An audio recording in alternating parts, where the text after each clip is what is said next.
একদিন হজরত মুহাম্মদ সাল্লাল্লাহু আলাইহি ওয়াসাল্লাম সাহাবীদের উদ্দেশ্যে ভালোবাসা ভরা কণ্ঠে বললেন, আগুন থেকে বাঁচো, যদিও তা হয় একটি খেজুর দান করার মাধ্যমে। এই ছোট্ট কথাটাই যেন একজন গরিব মানুষের হৃদয়ে গভীর আলো জ্বালিয়ে দিল। সে চিন্তায় পড়ে গেল, আমার তো তেমন কিছুই নেই, আমি কিভাবে দান করব? বাড়িতে ফিরে সে দেখল তার কাছে আছে মাত্র একটি খেজুর। ক্ষুধার্ত পেট, ক্লান্ত শরীর, সে দ্বিধায় পড়ে গেল। ভাবল, এটাই যদি দিয়ে দিই তাহলে আমি কি খাবো? কিন্তু পরক্ষণেই নবীজির সেই বাণী তার মনে ঝলসে উঠল। সে বুঝল, এটা শুধু দান নয়, এটা আল্লাহর প্রতি ভালোবাসা ও বিশ্বাসের পরীক্ষা।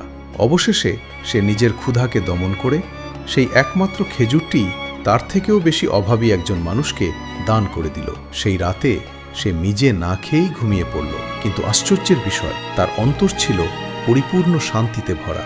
পরের দিন নবীজি সাল্লাল্লাহু আলাইহি ওয়াসাল্লাম বললেন, সত্যিকারের দান হলো যখন তুমি নিজে প্রয়োজন থাকা সত্ত্বেও দাও। এই গল্প আমাদের একটি গভীর শিক্ষা দেয়, ছোট আমল বলে কিছু নেই, একটি খেজুরও আল্লাহর কাছে পাহাড় সমপরিমাণ মূল্যবান হয়ে যেতে পারে।